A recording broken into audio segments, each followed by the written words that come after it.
Welcome students. Previous lecture में हमने myopia आई defect के बारे में स्टडी किया। हमने ये जाना कि जिस भी पर्सन को ये डिफेक्ट होता है तो उसे पास के ऑब्जेक्ट्स तो क्लियर दिखते हैं बट दूर के ऑब्जेक्ट्स ब्लर्ड दिखाई देते हैं।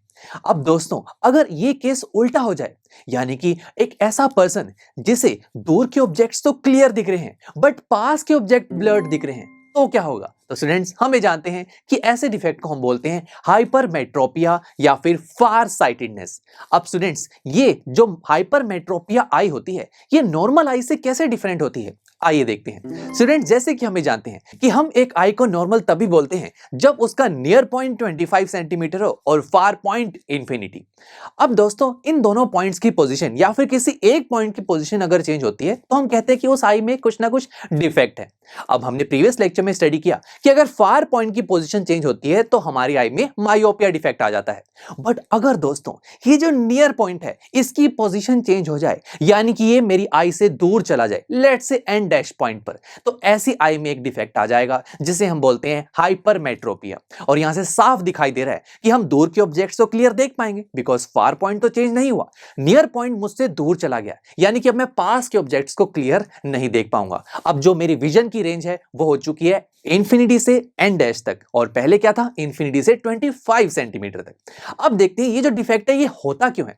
तो देखिए, सबसे पहला रीजन ये होता है कि हमारी आई में जो लेंस लगा है ये थिन हो जाता है। अब थिन लेंस का क्या मतलब है? Low power. आइए अब इसे रे डायग्राम की हेल्प से समझते हैं। देखते हैं कि अगर हम एक हाइपरमेट्रोपिया आई के सामने एक ऐसा ऑब्जेक्ट रखें जो पास में रखा गया है तो क्यों हम उसे क्लियर नहीं देख पाते। देखते हैं स्टूडेंट, जैसे कि हमें जानते हैं कि जब भी कोई ऑब्जेक्ट हमारे पास रखा होता है तो हम उससे निकलने वाली लाइट रेस को पैरेलल कंसीडर नहीं करते, उससे तो हर एक डायरेक्शन में लाइट रेस निकलती हैं। तो चलिए कोई दो लाइट रेस हम कंसीडर कर लेते हैं। अब ये दोनों लाइट रेस जब हमारे आई के लेंस पर स्ट्राइक करेंगी तो क्या होगा? हमें जानते हैं ना कि हमारी आई का जो लेंस है वो कॉन्वेक्स लेंस है, कन्वर्जिंग लेंस है। वो सभी लाइट रेस को रेटिना पर मिलाने की कोशिश करता है। बट रुकिए, यहां पर जो अब ये लेंस है ये तो थिन है, इसकी पावर कम है, यानी कि ये इन लाइट रेस को कम कन्वर्ज करेगा, इसे टाइम लगेगा इनको कन्वर्ज करने में। इसी वजह से लाइट रेस मिलेंगी तो सही बट रेटिना पर जाकर नहीं, उससे पीछे जाकर मिलेंगी, और ये तो हम नहीं चाहते। रेटिना पर जब ये लाइट रेस मिलेंगी तभी तो मैं इस ऑब्जेक्ट को देख पाऊंगा, एंड दैट्स द रीजन कि हम पास में रखे हुए ऑब्जेक्ट्स को क्लियरली नहीं देख सकते। बट स्टूडेंट्स, एक और रीजन भी है जिस वजह से ये डिफेक्ट हमें होता है, वो ये कि अगर हमारी आई में जो लेंस है वो तो बिल्कुल नॉर्मल आई जैसा है बट हमारी आई बॉल की जो शेप है वो अगर छोटी हो जाए तब भी ये हाइपरमेट्रोपिया का डिफेक्ट हो जाता है। कैसे देखते हैं स्टूडेंट्स, अगेन मैंने यहां पर एक आई कंसीडर की है, इसका लेंस तो बिल्कुल देखिए नॉर्मल आई जैसा है, बस इस आई बॉल का जो साइज है वो छोटा कर दिया है मैंने। तो चलिए अगेन हम इस आई के सामने एक ऑब्जेक्ट रखते हैं, दोबारा से इस ऑब्जेक्ट से हम दो लाइट रेस को कंसीडर करते हैं। अब यहां पर ये जो आई लेंस है वो तो नॉर्मल आई की तरह ही काम करेगा, वो इन लाइट रेस को रेटिना पर मिलाने की कोशिश करेगा। बट स्टूडेंट्स, इस आई लेंस को ये थोड़ी ना पता है कि ये जो रेटिना है ये अपनी पोजीशन से हटकर आगे आ चुका है।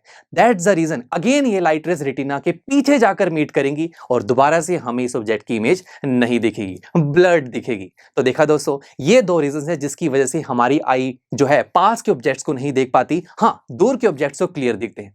अब बात आती है कि ऐसे डिफेक्ट को ठीक कैसे किया जाए। हमने प्रीवियस लेक्चर में तो देखा था कि मायोपिया आई को तो हम कनकेव लेंस की हेल्प से ठीक कर सकते हैं।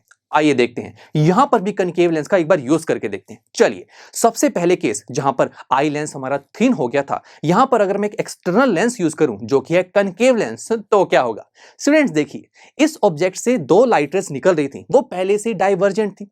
अब कनकेव लेंस तो वैसे ही डाइवर्जिंग लेंस होता है, ये तो लाइट रेस को और भी ज्यादा डाइवर्ज करेगा, यानी कि हमारे आई लेंस को तो और भी ज्यादा टाइम लगेगा इन्हें कन्वर्ज करने के लिए। मतलब ये लाइट रेस और दूर जाकर मीट करेंगी, रेटिना पर तो बिल्कुल भी नहीं मिलेंगी। इसका मतलब यह है कि इस लेंस की हेल्प से हम इस डिफेक्ट को ठीक तो नहीं कर सकते।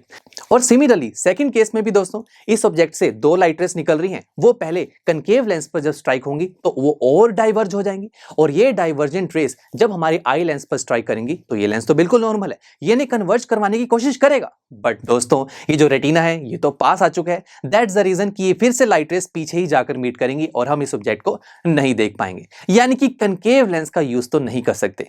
तो फिर क्या करें? कन्वेक्स लेंस का यूज करके देखें। चलिए देखते हैं।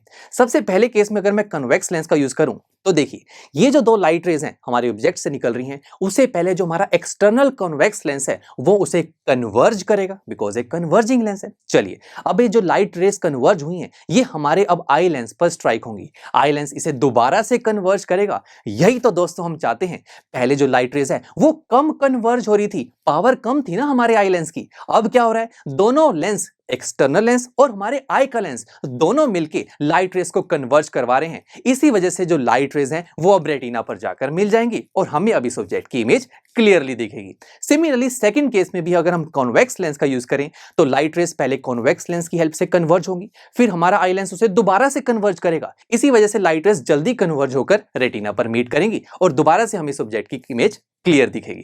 तो यहां से हमें पता लगा कि हाइपरमेट्रोपिया डिफेक्ट को हम कॉन्वेक्स लेंस की हेल्प से ठीक कर सकते हैं।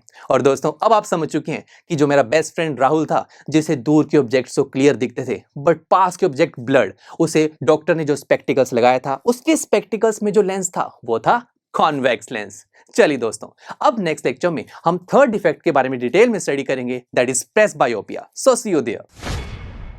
आई एम श्योर स्टूडेंट्स, आपको ये लेक्चर बहुत ही पसंद आया होगा। तो अगर आप अपने हर कंसेप्ट को इतने ही मजेदार और इंटरेस्टिंग तरीके से क्लियर करना चाहते हैं तो डाउनलोड कीजिए हमारी PuStack ऐप, जहां पर आपके लिए और भी बहुत सारे ऑप्शंस अवेलेबल हैं, जैसे कि sample papers, back exercise solutions, written answers and much more. So what are you waiting for? Download the app now.